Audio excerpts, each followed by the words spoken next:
From the Library of Congress in Washington, D.C.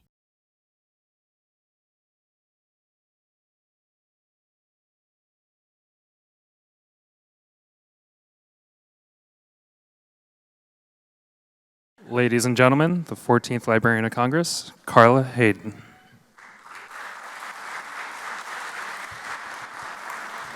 Good evening and welcome.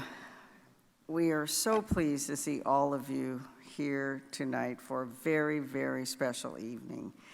We have to start out with saying aloha to students and faculty of the University of Hawaii who are watching via live stream at the Center for Microbial.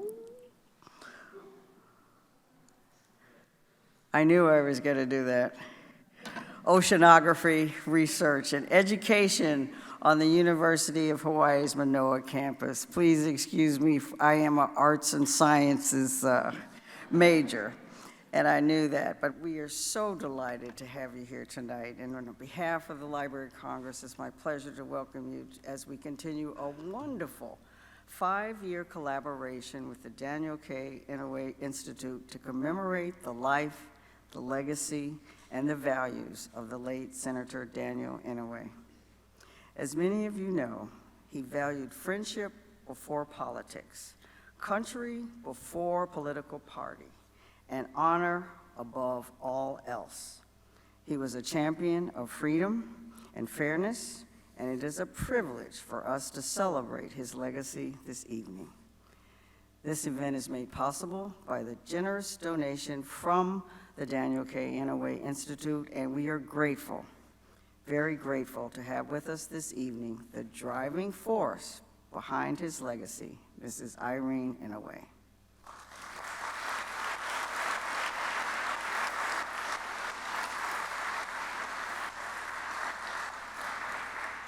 We are looking forward to next year's celebration, and we are hoping that all of you will join us and be part of a wonderful, wonderful celebration. I'm now going to call upon the director of the John Kluge Center, Mr. John Haskell, who will introduce the lecture and the panelists.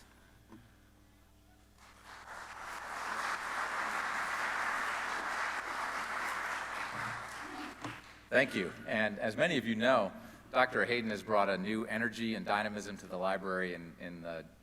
She's only been here 2 years, a little less than 2 years, and many of us are excited to be a part of that. As for the Kluge Center itself, under Dr. Hayden, the center is recentered on its original mission, to be a bridge between scholarship on the one hand and policymakers and the interested public on the other. Tonight's event exemplifies that purpose. Senator Inouye was a larger-than-life figure here in Washington and in his home state of Hawaii. As a young man, after the ban was lifted on Japanese Americans serving their country, he enlisted in the Army and served in a unit of Japanese American soldiers who fought with extraordinary gallantry in Italy, France, and Germany. On October 21, 1945, in the war's final weeks in Europe, he was severely wounded. He had just taken out 2 German machine gun nests. He lost his right arm. He returned home with a Distinguished Service Cross, a Bronze Star Medal, 2 Purple Hearts, 12 other medals and citations, and, not incidentally, a commitment to bipartisanship that may have stemmed from the lifelong friendship he formed in an Army hospital with another wounded veteran, the future Republican senator, vice presidential candidate, and presidential candidate, Kansas's Bob Dole. After coming home and finishing law school, Mr. Inouye became Hawaii's first representative in 1959, which was the year Hawaii became a state. 3 years later, he was elected senator, part of a freshman class inspired by President Kennedy, which included President Kennedy's brother, Edward. Senator Inouye served for nearly a half a century in the Senate, leaving a rich legacy that includes the National Museum of the Native American, prominent service on the Senate Watergate Committee, as well as on the Iran-Contra Committee, and of course on the Senate Appropriations Committee, which he chaired in the last several years of his career. He was awarded the Congressional Medal of Honor in 2000 for his military service. After his death, he was posthumously awarded the Presidential Medal of Freedom, becoming the first senator to receive both of those awards. Tonight, the John W. Kluge Center at the library and the Daniel K. Inouye Institute present the fourth in a 5-year distinguished lecture series to commemorate Senator Inouye's commitment to bipartisanship, moral courage, public service, and civic engagement. I would now like to introduce our distinguished panelists tonight. First, E.J. Dionne, who writes about politics in a twice-weekly column for the Washington Post, where he's worked since 1990. He's also a government professor at Georgetown, a visiting professor at Harvard, and a senior fellow at the Brookings Institution. He's the sole author of 7 books, most recently, Why the Right Went Wrong, Conservatism from Goldwater to the Tea Party and Beyond. He made his name as a major political intellectual with the publication of Why Americans Hate Politics in 1991. It's not a new thing. Ross Douthat joined the New York Times as an op-ed columnist in April 2009. Previously, he had been senior editor at The Atlantic. He's the author of 4 books, including this year, To Change the Church, Pope Francis and the Future of Catholicism, as well as Grand New Party, How Republicans Can Win the Working Class and Save the American Dream. Our conversation will be moderated by Ann Compton, former ABC News White House correspondent. Ann joined ABC News in 1973. She covered 7 presidents. She's traveled around the globe and through all 50 states with the presidents, their vice presidents, as well as first ladies. We are delighted that she can be with us. After the conversation, we will allot some time for audience questions. That would be after some pre-recorded questions from students at the University of Hawaii campuses. Please join me in welcoming our distinguished panelists to the stage.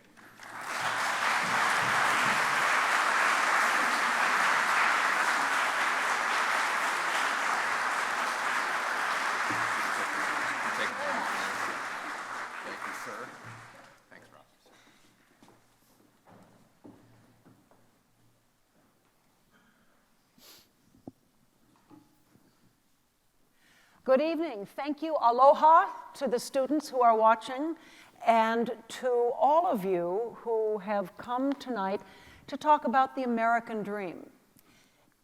It probably goes back to we hold these truths to be self-evident. All men are created equal, life, liberty, and the pursuit of happiness. But where's the American dream today? Can there be such a thing in a world as diverse and deeply divided as our times as these? Senator Dan Inouye lived the American dream. In fact, he bled for it, as President Obama said in his eulogy when the senator died. Ross, I'm going to start with you. You wrote recently about the American dream, said, it ain't in California. But possibly Hawaii. Right, well, that column was about, in certain ways, I would say that the state of California has become, especially perhaps in the presidency of Donald Trump, a kind of idealized view of America's political future for some liberals and progressives and Democrats, in the sense that in California you have a situation where the Republican Party, as nationally, is pretty dysfunctional, but unlike nationally, is pretty much irrelevant as well.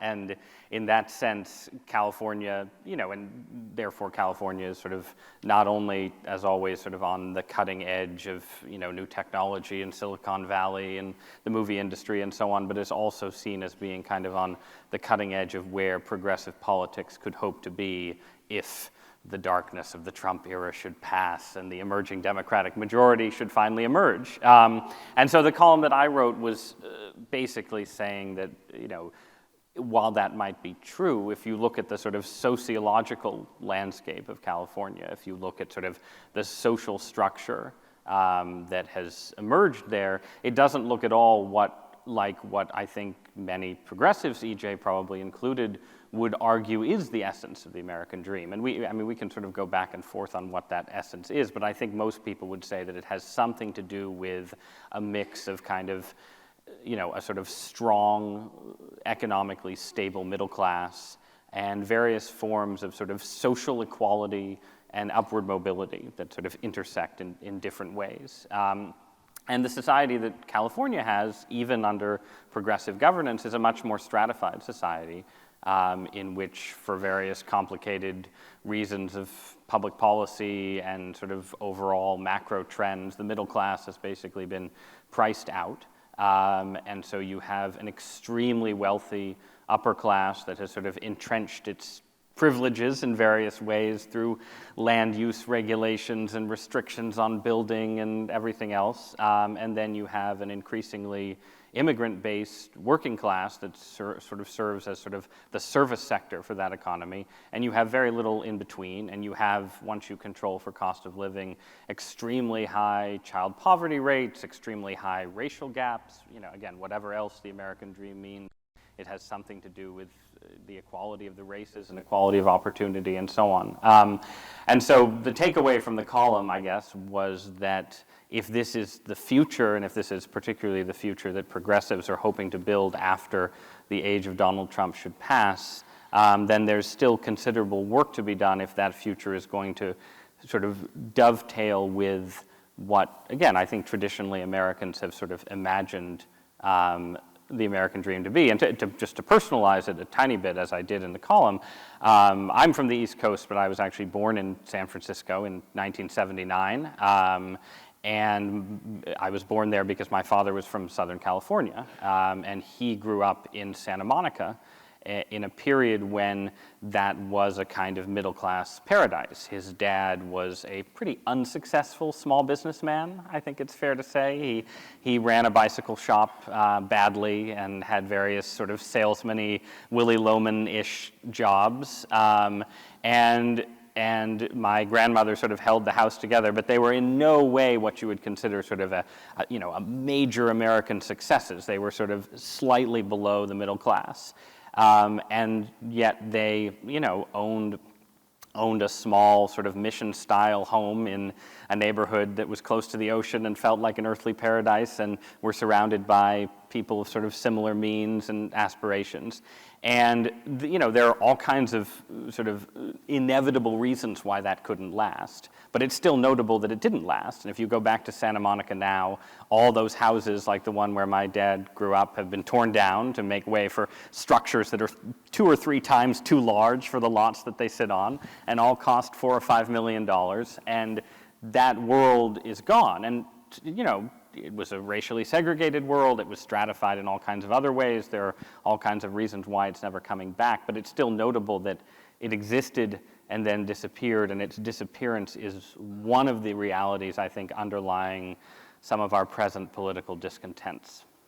EJ, is the American dream even possible in a society, in a political society, that's as divided as Washington is now, as this country is now? Could I just say a couple things first, if I may? One is, whenever I'm with my friend Ross, I feel obligated to defend Pope Francis. And now I will feel obligated to defend California and his grandfather. I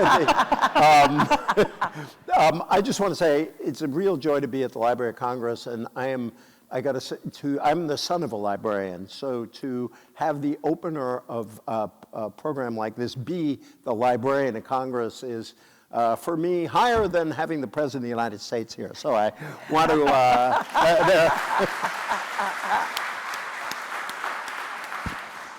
More true now than in some administrations. Yeah, I was going to say, you can interpret that in many different ways, and they're probably all true. But second, it's a real joy to be here as part of the Inouye program. This is my second Inouye event this year.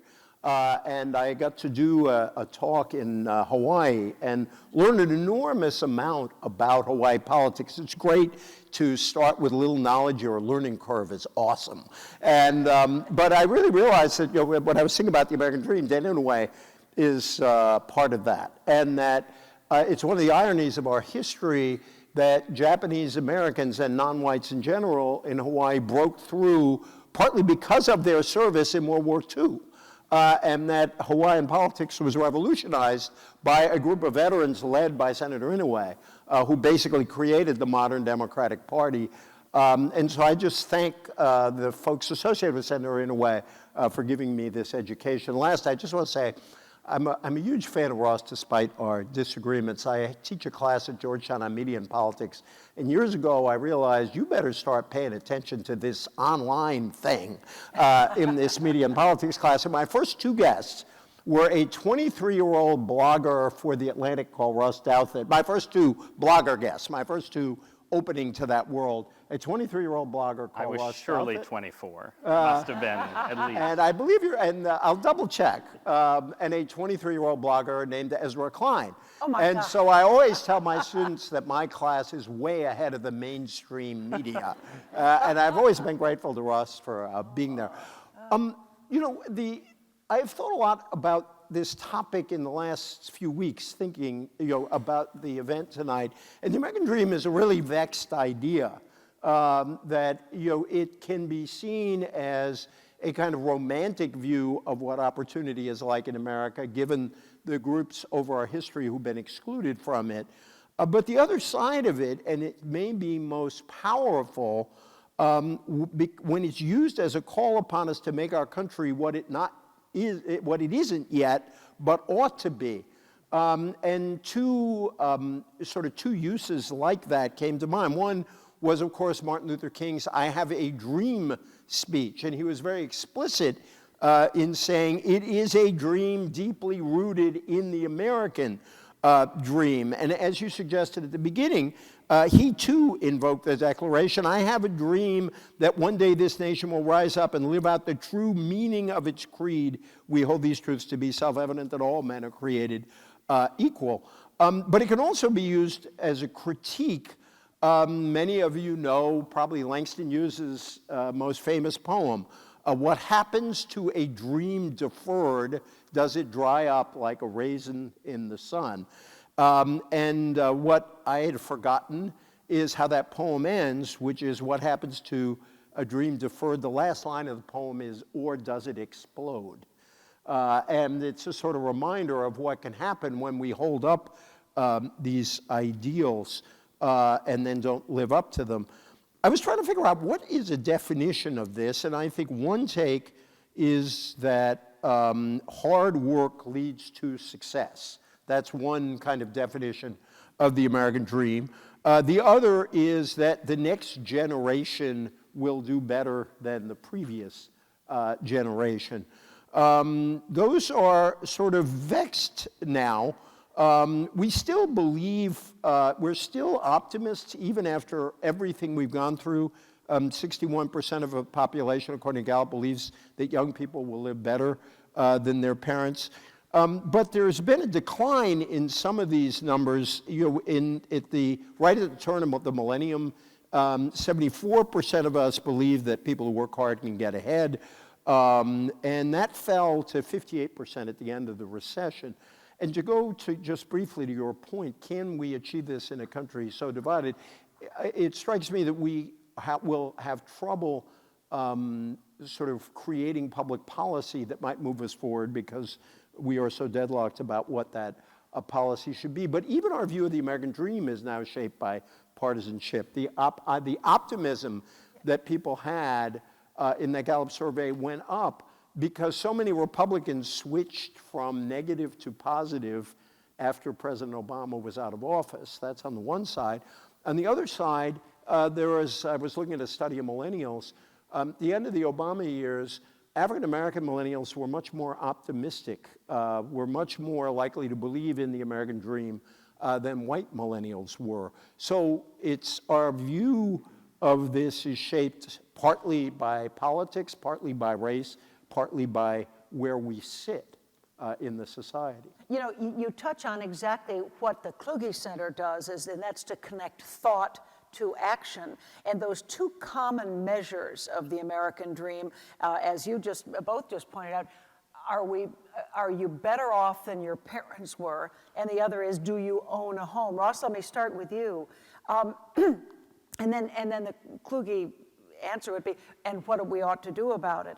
Are you better off than your parents? Are your kids, although they're small now, I think, going to be better off for you? And are there things that as a society you think can be done to push that along? I mean, on the personal front, we just went through a really bad real estate transaction, sort of exacerbated by illness. So it's a bad time to make that assessment. I wouldn't want to apply our particular situation to the country as a whole. But to generalize, I hope this increases your appreciation for regulation of real estate. And speaking engagements and honoraria as well are incredibly important. I mean, I think generally, there's no question that over the last 40 years, on the sort of "are you better off than your parents" question, the country has gone through a long period of stagnation. Tyler Cowen, who EJ knows well, is an economist at George Mason, wrote a book called The Great Stagnation, basically sort of describing this long period where the median income, which is as good a way of sort of measuring the sort of heart of American life as any, the median income basically got stuck. And so it wasn't a period of collapse. It wasn't the Great Depression. We've had obviously a severe recession recently. We've slowly climbed back from, but basically it's a story of sort of a society where the economy for most people seems kind of stuck, and where you aren't sort of, you're doing okay. You're not in poverty, you have welfare state programs that sort of stabilize things during recessions. But what we had gotten used to during these waves of expansion during the Industrial Revolution and then again in the post-war boom just hasn't been there for most people.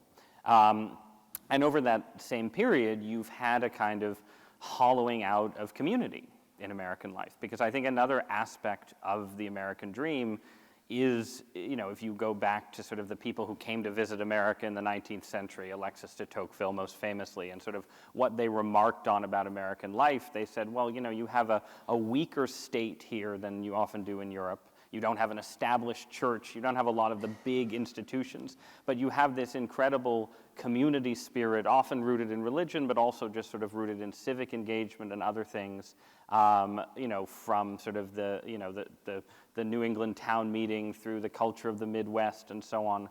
And that has obviously taken a hit over the last couple generations. And there's a long and complicated argument about how those two things intertwine. How is the decline of marriage rates and the decline of church going and the decline of, bowling leagues and all of these things, how is that related to economic stagnation, how the two fit together? But that tangle is that's the central policy problem, I think, of sort of, how do you figure out, one, how to get the economy working better for most Americans, and at the same time, how do you have a kind of, a sort of civic and familial and religious sort of a knitting back together of the social fabric? And, we have a lot of evidence from the last 5 or 10 years that this, that things have actually gotten worse in a lot of respects. I mean, the opioid epidemic, suicide rates have gone up.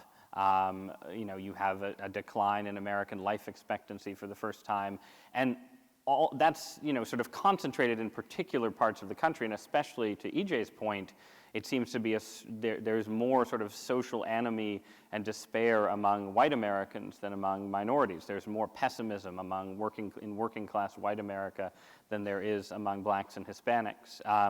But whatever it is, that's the policy problem, and to the extent there's a solution, and I think it lies somewhere at the intersection of the social and economic, that we should be looking for policies that basically say, well, on the one hand, you probably do need to find ways to raise wages, get more money into the hands of the middle and the working class. At the same time, you want those policies to sort of somehow create a virtuous cycle with families and communities and so on, and not just become the kind of things that I think, for instance, a lot of Trump voters sort of rebelled against, the idea that, well, I think the Democratic Party has ended up in a position where technically its economic policies are more popular, but people don't like the idea that, well, my community has been hollowed out, the jobs are never coming back, but at least, I have Medicaid. They liked more the idea that Trump was selling of, you're going to get the jobs back, things are going to be the way they were before, and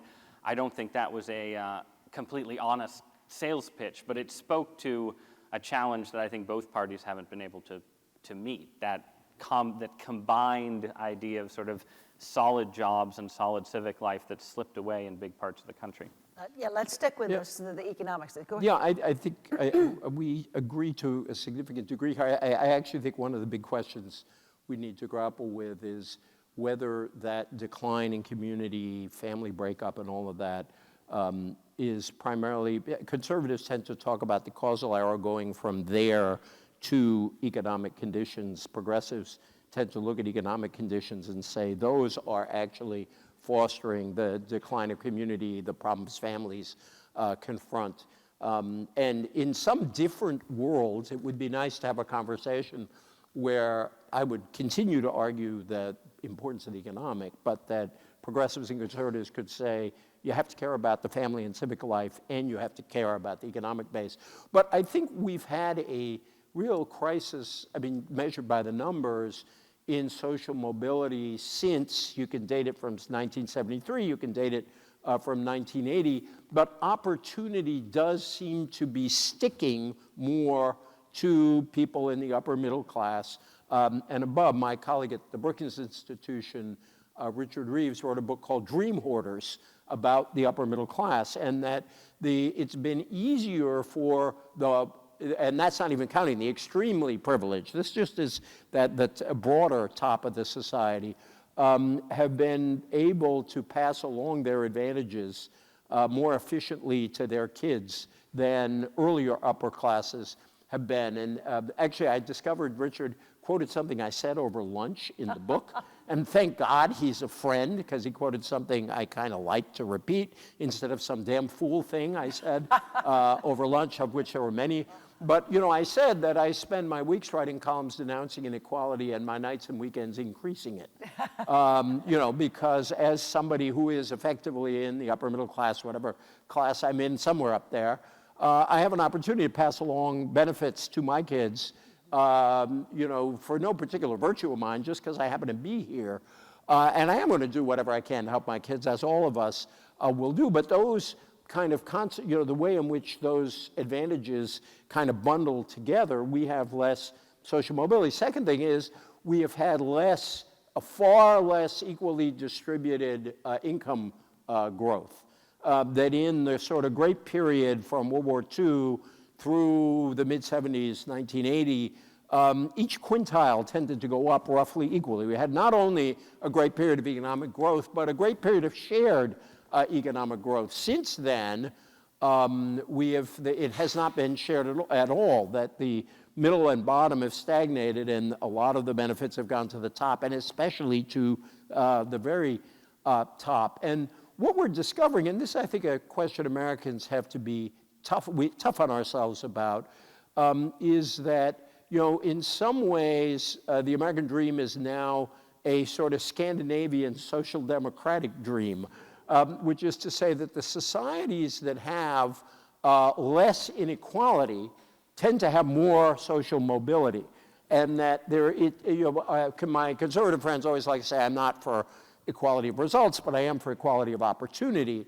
But what appears to be the case is if your class and incomes, your class system and your income distribution gets too far out of whack, you lose the capacity for mass upward mobility. So again, this probably reflects a difference in our political view, but I think we need somewhat more egalitarian public policies in order to produce the degree of mobility that the American dream suggests we ought to have. Both of you, and I'm turning to education now, both of you went to Harvard, and he wrote a whole book about it. well, that's what I was going to say. He goes to Harvard and writes a book criticizing Harvard. He joins the Catholic Church and writes a book criticizing the Pope. Ross, it's been more than a decade since you wrote so lovingly of your Harvard years. It was a fond I want critique. you to boil the 300 pages down for 60 seconds for this audience. And my question is, decade later, any second thoughts about your alma mater? Oh no, I mean it's worse than it was. I mean there haven't been second thoughts. I mean EJ has sort of teed this up, I think, effectively. What EJ was talking about in the Richard Reeves dream hoarders phenomenon is, in a sort of more personalized way, part of what I was trying to get at in that book, which was called Privilege. And the argument was basically, sort of ripped off from smarter people, the late Christopher Lasch, among others, that the system of meritocracy does not in fact tend to be democratic, right? It tends to create a new aristocracy that becomes, in a different way, jealous of its privileges, that has sort of different forms of capital and so on, and SAT scores obviously matter much more than ancient pedigrees and so on, but that in practice it recapitulates many of the vices of older aristocracies and also develops certain vices of its own, like the belief that, because we're meritocrats, we deserve to rule, unlike those old aristocrats, and so we don't need to worry about noblesse oblige and things like that. So that was sort of it in a nutshell, that basically if you look around these schools that are there to sort of educate the elite, they are, in effect, perpetuating an elite that is itself sort of both increasingly segregated from the rest of American society. I mean, that's one of the interesting things about sort of the post-70s dynamic in American life, that you have, if you go back 40 or 50 years and you look at sort of the distribution of people with PhDs and JDs, these sort of advanced degrees, they're pretty evenly distributed around the country. You'll have clusters in each state, sort of local groups of academic elites and legal elites and so on. And then you flash forward to the present era, and they're much more concentrated in these sort of, the sort of major East Coast and West Coast urban centers, and then sort of college towns scattered around the country. So you have a much stronger segregation by education in the US than you had 40 or 50 years ago. And you have sort of fewer local elites that are sort of in touch with, Iowa or New Hampshire or whatever state they come from. And you have this national elite that's less in touch with the country than it would have been 40 or 50 years ago. And that's a dynamic that, the Ivy League schools and sort of the US News, it's also notable that the US News and World Report rankings, right? I mean, when you think about sort of what, the US News and World Report rankings never change. There's never, of course they change from year to year. Sometimes it's Harvard, sometimes it's Yale. Schools can sort of work their way up. The University of Chicago sort of changed its admissions policies 10 or 15 years ago, and it's climbed dramatically. Things change, but there's never a startup university in the top 10 in the US News and World Report ranking. The newest university that's ever there is Stanford, which was founded a mere 120 years ago or whatever. And that in itself, I think, is sort of a significant statement about what these sort of meritocratic factories do. They're there to sort of protect their own privileges by creating, by sort of reproducing the privilege of the families and students who attend them. And, all societies have elites. This is an inevitable phenomenon. But it's still notable in a society sort of that has such a democratic self-image that people often think of meritocracy and democracy as being sort of working hand in hand, but in fact they often cut against each other. Yeah. EJ, I won't point out that EJ graduated from Harvard before Ross was born. EJ and I are... Oh, God, did you have to do that? Because I'm even older than EJ. But EJ, well, go ahead and defend not only Harvard, but the idea that he can't defend Harvard. That the Pope he can look defend, at the generations. Look at the generations coming out of colleges now. They've got that college degree, and they are crushed by the size of their college debt. No, well, one observation I want to make is that two of my very favorite conservative writers, Ross and David Brooks, whom the late Charles Krauthammer once referred to as his favorite liberal columnist, God bless Charles, I find that their critique of American society is this close to being radical. And if we progressives had done something right, both Ross and David would be radicals and not the conservatives they are, because there is a radical element of that critique. I would, I don't want to go on a long defense of Harvard. It's a wonderful institution. I happen to love it. It was very important to me. They have made efforts, both, particularly in recent years, with both Larry Summers and Drew Faust, to try to create more opportunities for people of, sort of in the middle and at the bottom. But it is still about replicating an elite. And it's not, the problem isn't Harvard. It's a system of meritocracy where people come to believe that they have earned all their privilege even when they haven't. And that I think the problem with meritocracy as an idea is not that we should discourage people from trying to be smarter, trying to work harder, and all those things. It's that people develop a sense of desert, and then they look down upon all kinds of other people who have not had the same good fortune they had. I found over the years in my long life that you can tell a lot about someone's worldview by whether they think of themselves as totally self-made or the product of good fortune. Now, we're all obviously a mixture of those things. None of this is to knock effort or the hard work people do, or the fact that there are indeed people who rise from the bottom to the top.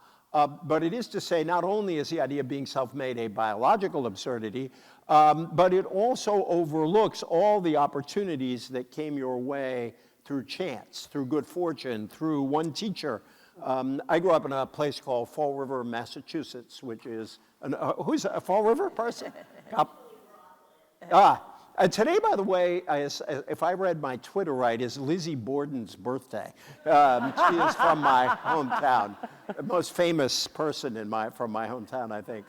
But I was having Ernie Moniz, the former energy secretary, is from Fall River, and I was talking to him about Durfee High School and my dad. And one of my dad's best friends was a physics teacher at Durfee High School named Mr. Dallaire. And Moniz looked at me and said, "Mr. Dallaire is why I do what I do now." And it was a great high school physics teacher who inspired this working class kid to become one of the world-class people. So that's good, but somebody like Ernie Moniz would acknowledge no Mr. Dallaire, perhaps no career like his, and all of us can tell those stories. And so in general, I share a lot of what Ross said about the problem of meritocracy, because it suggests to an elite that they don't have any obligation to give back, that everything they earn because of their own, merit. Grace doesn't enter into it, luck doesn't enter into it, somebody else's generosity doesn't enter into it, the help from the state doesn't enter into it. I'll just close with one of my favorite tweets I ever sent out, which was during the Republican convention. And Chris Christie was giving a speech where he talked about his father going to Rutgers, a state university, on the GI Bill, a government program. And it was a friendly tweet. It just said, it's lovely to see Chris Christie acknowledge the role of government in his father's life. Well,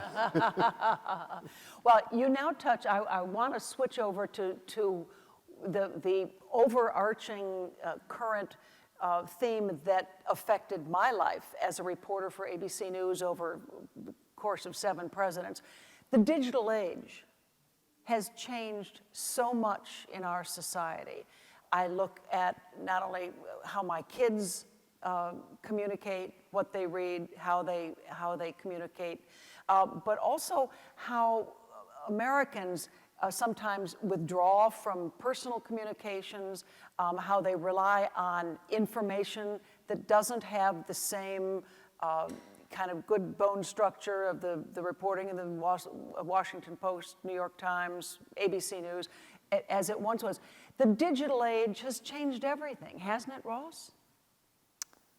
Yes, although one thing it hasn't changed is sort of the economic landscape to the degree that people thought it would. I mean, this is one of the interesting, it's not a paradox, but it's an interesting tension, which is that the digital age is sort of, it's where everything has ended up poured. And other areas of innovation and technological progress and so on have tended to wither a bit as we've focused more and more and more of our energy and interest on these tiny glowing screens. And one of there's an economist, Robert Gordon, who wrote a book called something like The Rise and Fall of American Growth. And one of the points that he made at the end was that American growth historically was incredibly diversified. You know, you had growth in energy over here, and you had growth in construction over there, and so on. And the digital age has been much narrower, and there's a sense in which it sort of recapitulates in the economy what it does to us psychologically. It's a colonizer of our psyche, a thief of our time and focus and attention, and it's also sort of absorbed a lot of, I think, sort of energy and interest that 50 years ago would have been more diversified, sort of spread out more across the economy. So that's the only counterintuitive point that I would make on the changed everything point. I think to the question, I mean, this is sort of the big unanswered social question of American life over the next 40 or 50 years, is to what extent is digital media a potential substitute for the decline of community that EJ and I think generally agree is a real problem in American life? To what extent is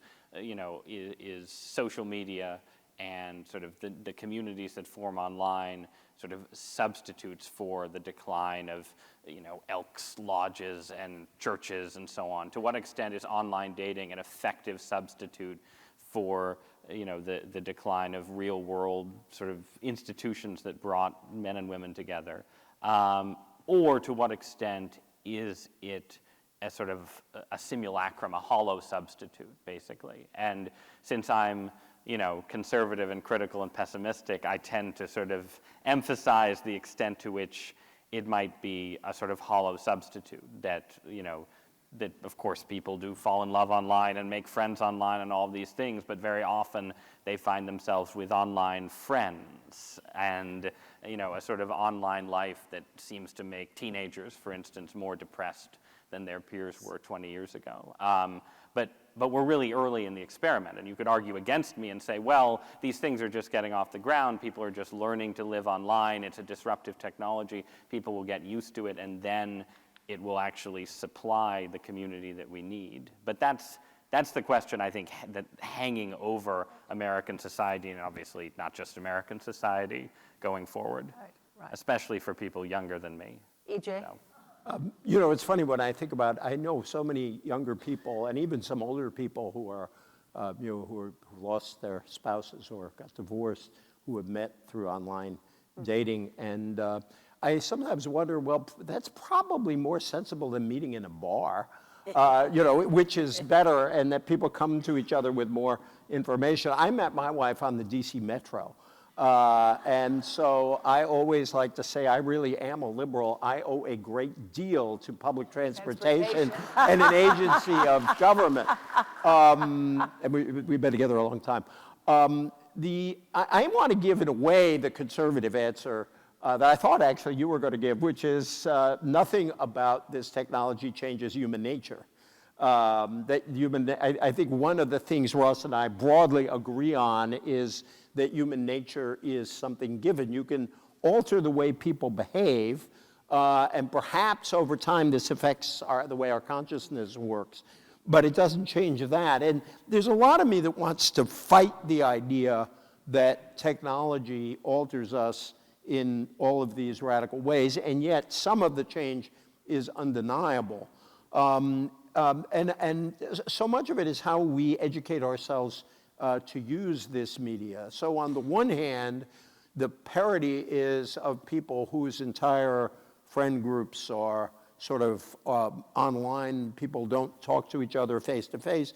But the other side of that is online is often a way in which people organize themselves for actual social encounters to create opportunities for face-to-face engagement. Neighborhoods have used technology to try to bring people together. If you think back to the Obama campaign in 2008, which was very innovative, a lot of it began online but ended with a door knock, which is the most intimate kind of a real human connection being made. Where I do think it will, and I agree with Ross, I think I'm influenced by the same book, that we have to ask ourselves, has this technology yet changed our lives the way the invention of the light bulb or the automobile or the telephone did or not? And we could probably debate some of those things. Where I do worry is, will we be innovative enough as a society to replace all the jobs that are potentially lost? And while we've been talking about automation since the 50s and 60s, you sense that that process of job destruction could be sped up. And the question is, will we be innovative enough to create work, or will the economy create work that will make up for that? I'm reminded of that great Walter Reuther story. I can't remember if it was Ford or GM. I'll say it was GM. And the GM guy has taken Walter Reuther, the head of the United Auto Workers Union, into a brand new plant with all these robots and machines making cars. And the GM guy says to Walter Reuther, these robots won't be paying UAW dues. And Reuther shot back, yeah, and they won't be buying GM cars either. And I think that is a kind of struggle we're going to have going forward. I want to ask one more question before we open this up to questions not only from the audience but from the students in Hawaii. It was suggested to me that one of the good ways to look forward here, especially since both of you have connections to and contact with younger people, younger students, journalists, and how are millennials rethinking their own view of the American dream? Let me start with you, EJ.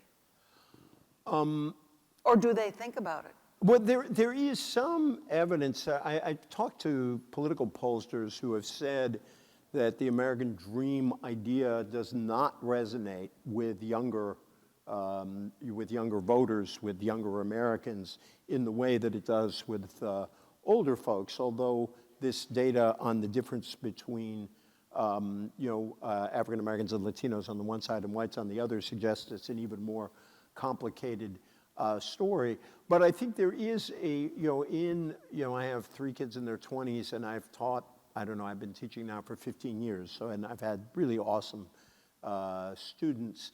And my sense from them, so I'm not going to make it any more than that, is that there is, for good reason, a slightly less optimism about their way forward. They feel like they have had difficulties thrown at them that were not thrown at someone my age. I was born in 1952 and sort of reached adulthood in one of the most extraordinary periods of growth and opportunity in our country's history. And actually during the 90s, when my kids were little, I thought, gee, maybe by delaying having kids, I really lucked out and brought my kids into a world that'll match that great period. And then, came, 9/11, the wars, and then the economic collapse. And so my sense is that there's still a lot of, young people have not lost a natural sense of optimism, but I think there's a stronger sense of, the obstacles that they face, and not the easy sense that we got of, when I was a kid, that America was literally sitting on top of the world. Yeah. And you think of all that optimism and call to service in the Kennedy years, that this is something different. Ross, take a swing at this before we actually get questions. Sure.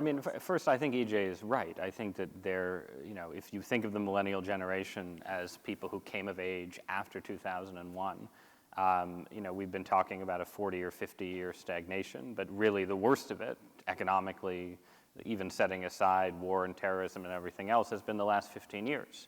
And if that's your experience of sort of entering adulthood, entering consciousness as an American and so on, you are naturally going to be, I think, more pessimistic about your prospects, because your prospects have been worse by far than your generation, and somewhat worse than my cohort. Although 9/11 happened my senior year of college, so there was, there was a decline in the number of consulting jobs that my fellow meritocrats were able to take. That was our great tragedy.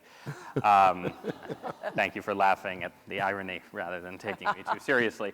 But I would also say, I think that this to try and weave together the community and the internet questions a little bit. I mean, one of the striking things about millennials and whatever we're calling post-millennials is that in certain respects they are the best behaved generation in modern American history.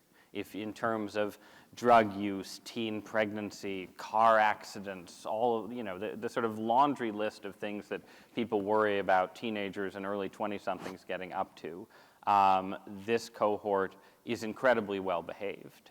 But that sort of good behavior coexists with first of all, a higher degree of unhappiness, which may be rooted in economic factors, may be rooted in sort of the digital age and the anxieties that it produces. And one of the reasons they're so well behaved is that you can socialize online, and so you're less likely to take the car out and get drunk with your friends. You're less, there's less teen sex because perhaps there's more sexting. That sounds like a joke, but it's actually probably statistically not.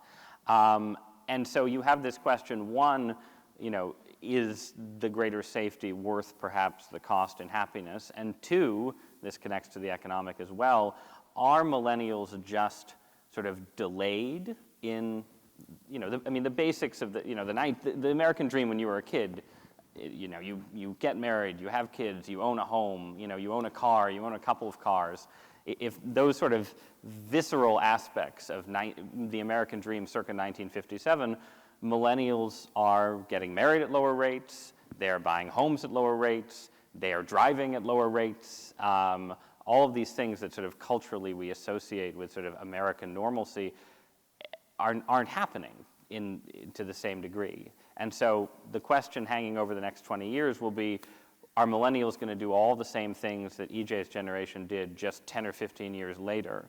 Or is there a real shift, not in human nature, but in human nature's response to the economy, technology, and everything else that's going to mean across the life cycle, millennials are less likely to have kids, more likely to be single, more likely to live in apartments than suburban houses, and so on. And that's, again, something we won't know for 15 years or so. Could I just say one quick thing on that? The other thing about millennials that's fascinating is they are a very progressive generation. They are probably the most progressive generation since the New Dealers of the greatest generation. Now, some of that is because they are a more diverse generation, that the people who are, say, under 40 or under 35 are a much larger percentage African American, Latino, Asian. But even among white millennials, they are significantly more liberal than other cohorts of whites. And I tell my children that, when my generation is gone and your generation takes over, this will probably be a more progressive country. The only problem with that is I want to be around to see the country when you guys take over. So I'm going to have to figure out a way to solve that. Silicon Valley is working on life extension. Yeah, but I do think that will... Yeah, they're more tolerant, they are open. I mean, there are some very interesting characteristics about them that make them a potential political, that may be harbingers of political change when they start voting in force. One of the beautiful parts, Mrs. Inouye, of this program every year is because we are linked up to students in Hawaii, and they have offered the two of you some really interesting questions. The first question we're going to hear is from Shannon. Hi, I'm Shannon Manamtam. I'm a communications student at UH Manoa, and my idea of the American dream is a place where people can live happy and safely in a community with friends and family. My question is, what do you think our generation can do to make sure that we live happy and healthier today? Oh, preach, Ross. Go ahead. I mean, my nonpartisan answer, as you can probably tell from things I've already said, is that you should spend less time on the internet. That's, without getting into sort of whether you should convert to Catholicism or which kind of Catholic you should be. I mean, that's obviously important, but, in a non-sectarian way, I would say there is a lot of evidence. It's not dispositive, but there's a lot of reasonable evidence that social life online is potentially more likely to lead to depression, unhappiness, isolation, and less likely to lead to healthy friendships, healthy relationships, healthy marriages, and so on. And of course, you are, I'm still young enough, hopefully, to know this reasonably well. Of course, like, you can't sort of become a hermit and a Luddite and sort of opt out of the social world of young people is an online social world. But figuring out how to have, your relationships and friendships and your connection to the world at large mediated through old-fashioned reality rather than digital reality seems like a really important step that either today's millennials or the generation after them is going to have to figure out to get to the point where their relationship and all of our relationship to technology becomes a healthy one. So that's the non-sectarian Great. suggestion. Let's take it. I mean, I think I actually agree with every single word you said. And I do think that I'm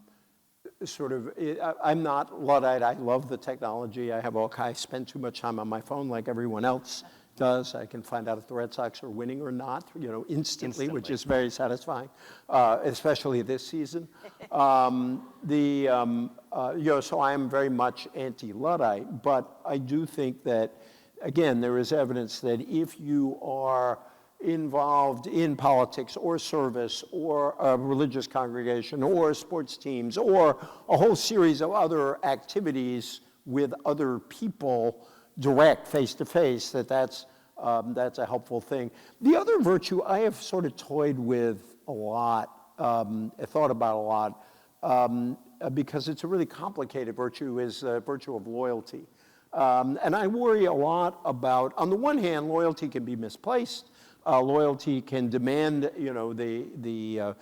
think the SS had loyalty in its logo, in its slogan, which always reminds me, don't put too much on that. On the other hand, I worry about a society that's lost the sense of loyalty. Maybe this is, I'm from Massachusetts, where loyalties are so strong that the most powerful, it's the old joke about, the version of Alzheimer's, you forget everything except your grudges, if somebody was on the wrong team. But I do think that I worry about the decline of loyalty in this society from employer to employee, from employee to employer, our loyalties to each other. It's how do we strengthen some of the bonds between us? How do we stick with each other when things get tough? How can friendship be demanding and not temporary, not just something you pass through? And, geographic mobility makes friendship more complicated than it used to be. But you can keep in touch with each other across. And that's one of the advantages. Much greater ease. And that is where actually you can be anti-Luddite, because, it strikes me with my kids, my students, that they maintain their bonds in some ways more successfully than we did. That's a good thing. But I sort of like people to try to think about what is loyalty and what does it demand, because it's not something we talk about much in our society. No, you're right. We've got 2 more questions coming up. The next one is from a student in Hawaii, Jordan. Aloha, my name is Jordan Aikau. I'm a recent graduate of the University of Hawaii at Manoa. My idea of the American dream is freedom. My question for you is, what does freedom mean to you? What does freedom mean to you? That's just a small... This is like a college interview in reverse.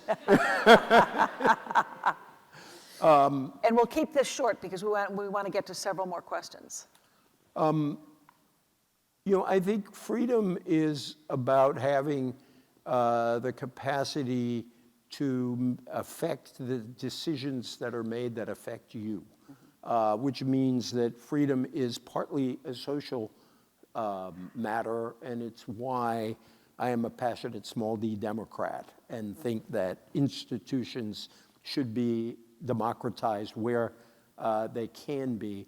And then I think, the First Amendment, the freedoms sort of described in the First Amendment are a reasonable list of what it means to be free But I will stop there because I should stop and let Ross answer. But these are a kind of set of liberal freedoms. And I also think there's probably another side of freedom that I'm going to let Ross describe that may have to do with the freedom, how freedom relates to responsibility. And Ross? Well, you can't set up my answer like that each. hey, well, I had to. I'm the first. I had If not the freedom to answer the question my own way. I want to control the conditions on this stage. So look, yeah, I mean, I guess I'll try and wrap in what EJ was referring to. I think where the American dream is concerned, I associate freedom, and I guess I'll sound again a little bit like a radical, but the freedom in America is not to be a prisoner of a boss. You have a boss, people have bosses, that's part of life. But I always come back to a movie that maybe is now too old for millennials to have seen, but It's a Wonderful Life, the Jimmy Stewart movie from 1941, where he plays George Bailey from Bedford Falls, New York. And the whole idea behind George Bailey is, he's a businessman, he runs a building and loan, and he's trying to get people into their own homes. And there's Old Man Potter, right, who's like, the sort of plutocrat of the town who just wants people to rent from him in his slums. And, the dream of home ownership, the idea of owning your own home comes from this idea of having a kind of rooted independence where you are not a prisoner of, in his case, a landlord, in the case of, being stuck in a job you don't like, a boss, and so on. And that's, again, in the American context, I think that's the heart of economic freedom. It's the freedom to sort of make your own choices for your own family and have the resources, whether it's the money, the car to drive and, light out for the territories. All of these sort of icons of American life are connected to that version of freedom. And then, to make the conservative point, the question, the argument that most American thinkers in the founding era and down to the 1950s or 1960s would have made is that, freedom is not the same thing as license, and freedom is confirmed in responsibility. You want to be free to be, free to be a moral person, to be a good person, to be bound by sort of community rules and ideas and aspirations, and that freedom disappears if it's just treated as a freedom to do whatever you want, and that's the kind of society that ultimately succumbs to tyranny. Maximal freedom ultimately leads people to want to submit themselves to some authoritarian.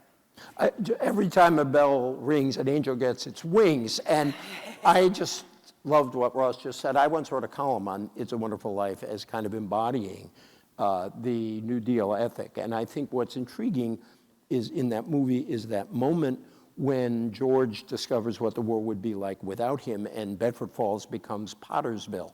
And what's so interesting is that because of a lack of economic autonomy and well-distributed property, Bedford Falls becomes an immoral town. It becomes a gambling, prostitution.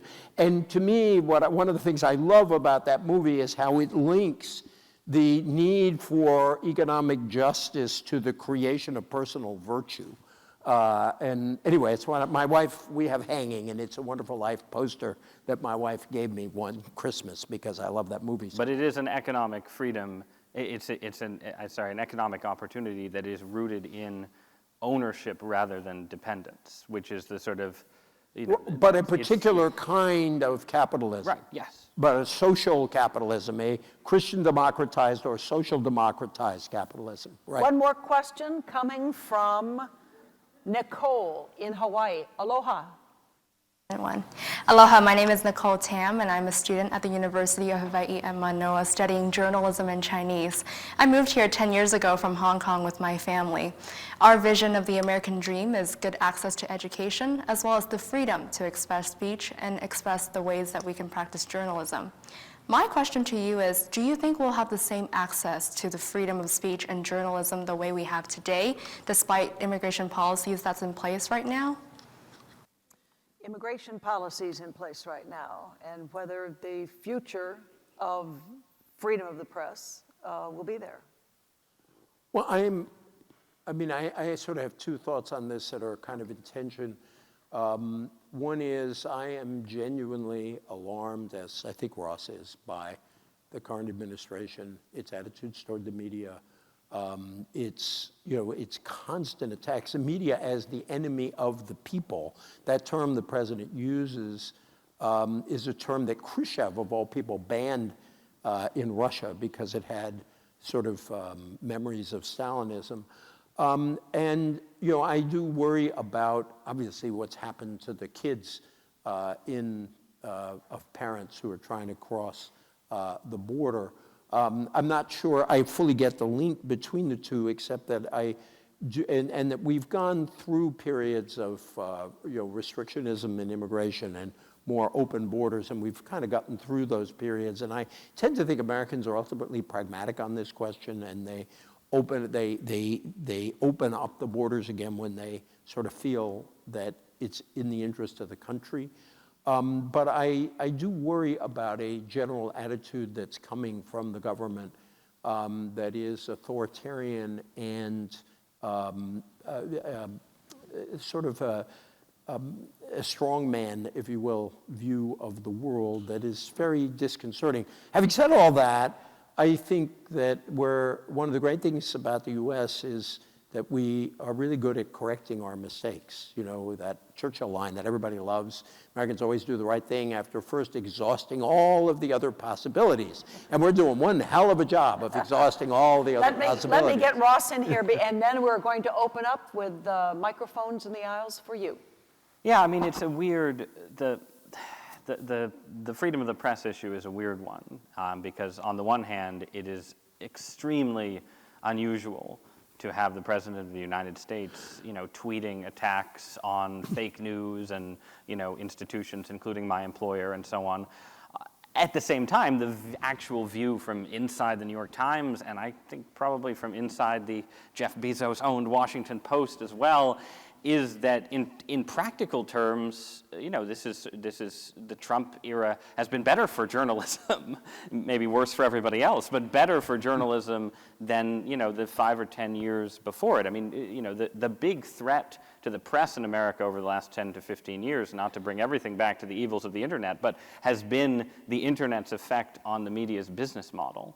And the fascination and obsession with Trump and the Trump administration and so on has been a kind of economic boon in many ways to the press. And at the same time, whatever Trump himself may want to do, his administration is not at all in a position to, I think, clamp down effectively on the media in the way that you see in genuinely authoritarian countries. So I'm of two minds. It's obviously a bad thing that to have a president sort of delegitimizing the media. At the same time, there's a kind of weird kabuki theater to the whole thing, where it's Trump attacks the New York Times, and New York Times subscriptions soar, and the next day Trump is on the phone to one of my colleagues, talking to them, because he does that all the time, and so it's sort of hard to get an overall read on the situation. Could I just quickly? Real quickly. I didn't say anything about immigration, but. Yeah, no, I think that Trump has, the interest in Trump, the worry about Trump has been very good for a certain number of national elite organizations that basically, like the Post and the Times and others who are in a position to have a national audience.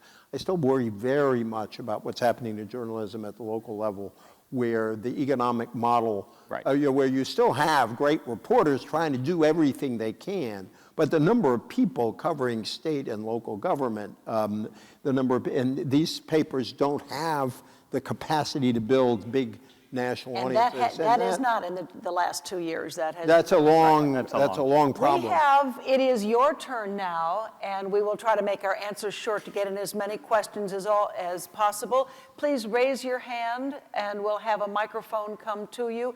There's one right in the center here about... The vital center. You couldn't be more in the middle. Yes. Yes. Here's a microphone coming to you from your left. That's just the geographic left. Is it working? Yeah? Hello, thank you. Is it working?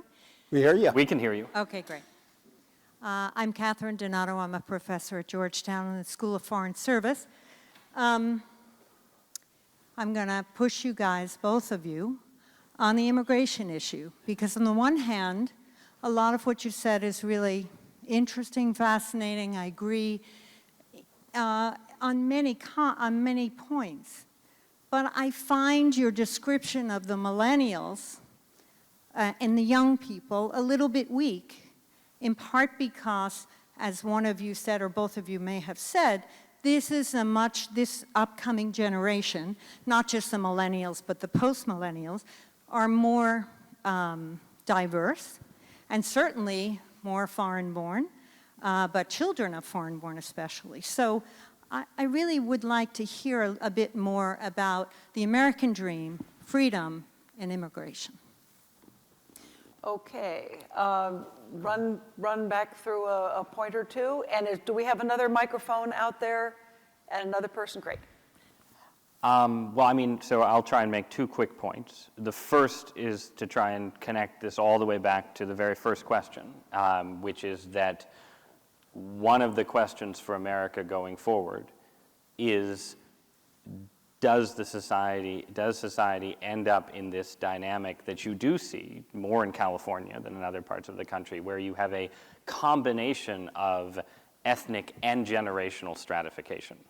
And this is part of what drives the Trump phenomenon and support for Trump on the right, but it exists in extremely liberal states as well, where the combination of declining birth rates and large-scale immigration over the last 30 years have created exactly the phenomenon you describe. You have a younger generation that is much more diverse, much more likely to include ethnic minorities and so on than was the case 40 or 50 years ago, coexisting with an older generation that is sort of richer and whiter and obviously older.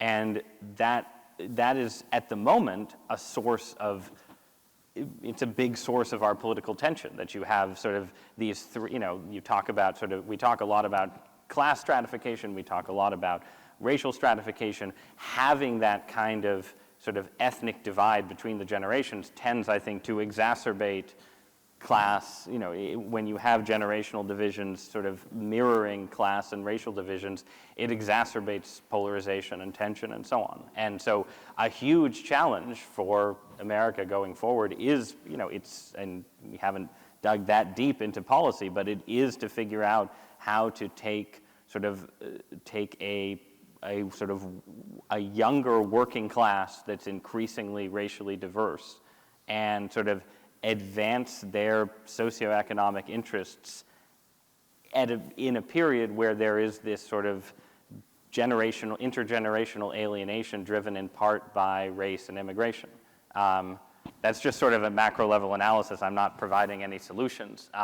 The second briefer point I'd make is just to echo something EJ said, which is that when thinking about the immigration tensions we're having now, you do have to recognize that there has been this ebb and flow of immigration across American history. And the period that we have been talking about as a kind of sort of a model of what a kind of middle-class American dream era would look like was a period of extremely low immigration that had been effectively cut off by the, not just somewhat racist immigration rules of the 1920s. And so again, one of the, I've been what I would describe as sort of a moderate immigration restrictionist over the last 10 years. And one of the arguments I've made is that you've ended up getting the kind of extremities of Trump in part because you had this very large wave of immigration that sort of brought America's foreign-born population up to levels we haven't had in 100 years, and neither political party sort of took that seriously. Sort of people who felt that it was happening too fast. And if you can't take those concerns seriously, you end up empowering more demagogic alternatives. I think the optimistic case is that, you actually have, like if you look at illegal immigration, it's actually down over the last 10 or 15 years, and in part, sort of some of the Trump phenomenon is a reaction to a trend that has already crested. It's sort of a delayed reaction to much larger scale immigration, especially illegal immigration in the early 2000s, and as sort of the culture internalizes the fact that, the great wave of Mexican immigration to the US is probably over, you'll have a lowering of tensions around that issue that will lead to better policies and fewer disasters like the child separation policy. But anyway. I'm going to do one more quick question up here. Sorry, that was. I'm going to sneak an answer to your question into the next one. Good. That's good. I've been asked to move on. Hello? Yes. Yeah. So going off of that theme of increasing fractionalization, you alluded earlier to the idea of increasing segregation among other lines, particularly among educational lines, especially thinking about the recent election and how the political divide is less so between red states and blue states, more between blue cities and the red rural areas. I'm wondering if, given the centrality of that idea to the American dream, the idea of a society where the civic nationalism is based in interaction between people of different educational, demographic, immigration, and other backgrounds, what policies specifically do you think could be undertaken to minimize that segregation and particularly to have more integration among educational and other demographic lines? EJ. That is a question that I think is central to the future and that I don't think we have good policy answers to yet, because we clearly have a situation in the country where certain regions are people magnets, job magnets, investment magnets. It's a figure something like 85% of the venture capital goes to 3 states.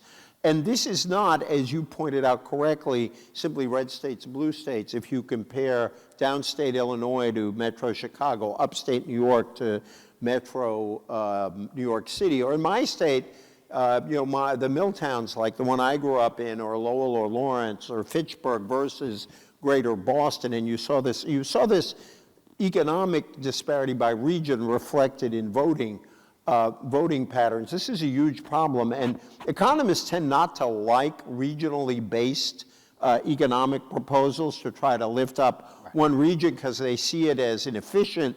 I've heard our economists argue what you tend to do is to benefit already privileged people in those areas and that the benefits don't spread. But I think there are ways of pursuing, I think we do need to pursue policies that are place-based, and ironically, place-based policies would help 2 very different kinds of people on opposite sides of the divide. On the one side, inner cities who've been hammered by deindustrialization, and on the other hand, smaller towns and more rural areas and factory towns that have been hollowed out like mine. And I think we just have to find ways of doing that. And I also think we have to find ways of making so-called bad jobs better. There was nothing that said that working in a steel mill or an auto mill was a good job, except unions came along and people got paid a good wage, began to develop benefits, and we got to figure out how to do that again for jobs in the service sector. The best thing that the Trump administration has done in this regard is to tax Harvard. And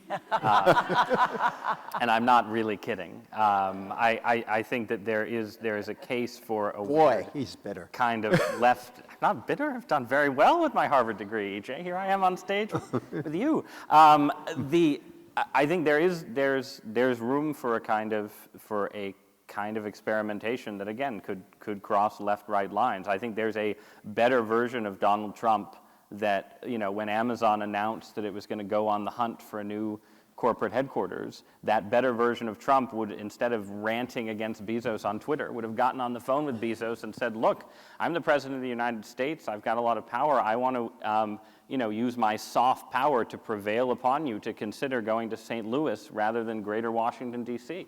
And, as EJ says, that's the kind of thing that economists hate, and it obviously sort of smacks a little bit of authoritarianism, and you could imagine it going in disastrous directions. But I'm open to the idea that there are ways that the federal government can sort of use soft persuasive power around sort of corporate leadership, and also, tweak and change tax policies and do a bunch of different things that could treat some of these agglomerations of social and economic capital as sort of monopolies unto themselves. The Acela Corridor is a kind of monopoly in its own right.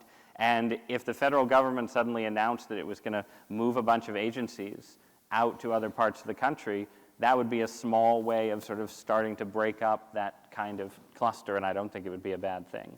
Mrs. Inouye, we're going to close with one last question from Hawaii. The question comes from a student named Harrison. Hi, my name is Harrison Bettino, and I'm a journalism student at the University of Hawaii at Manoa. My version of the American dream is doing what you love and being able to provide for those who love you. My question is, if we do what we love, but we can't provide for those who love us, then how do we as a society move towards a place where that can happen? That man should be a columnist. That was, either that or a preacher. That was a beautiful thing. It is, and that's why we wanted to end with it. So each of you use this as kind of your closing argument for tonight. I mean, I'll seek common ground and say that the public policies we should seek should be policies that seek a little more economic equality than we have right now, but that seek it through by targeting precisely the areas that the questioner is talking about, basically saying we're going to provide a little more support for work and a little more support for family. And we're going to reorient the welfare state so that you have a little more money when you're raising kids, you have a larger earned income tax credit or something like it if you're working a blue-collar job, and it gets you to a place that conservatives could support because you're effectively, like the GI Bill, you're sort of subsidizing hard work and child rearing, the most conservative things of all, but you're doing it in a way that does, push the society towards a slightly more egalitarian income distribution. Because I think that is the core question. You should be able to, if you work hard, you should be able to, get married, buy a house, and have a family. And not everybody wants to do that, but lots of people do. And when America was working at its best, lots of people were able to do that. And I think that's a worthwhile goal for policymakers today as well. EJ?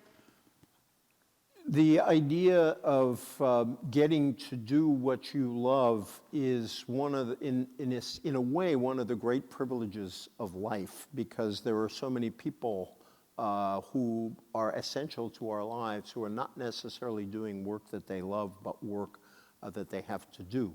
And so I think the question is, in the first instance, what are the ways of increasing the chances that people will get to do what they love? And that probably has to do with both access to education on the one side, but also, I think, a whole lot more respect than we show in our society to work that does not necessarily require a college degree, but reflects commitment, reflects craftsmanship. I think that if you compare our economy and our social attitudes to the Germans, I think one of the things, my friend Ed Luce of the Financial Times has written quite eloquently about this, that society has come to respect the work done by those who do not automatically fall into some meritocratic elite, and has rewarded it accordingly. And I'm heartened, bless Ross for his egalitarian approach. And it pains me that there are not very many conservatives these days who are willing to embrace that kind of egalitarianism. In a way, I think more conservatives did. We look back and think of Robert Taft as deeply, deeply conservative, and yet he was, in that era of shared commitment created by the New Deal and by World War II, he was willing to say that the market all by itself, the workings of the market all by itself, will not guarantee the good life for people. And I'd like to see us have a different kind of political debate where a conservative like Ross might correct me in my hope. Perhaps I have too much hope in X government program. Perhaps I'd be more willing to tax people than he would.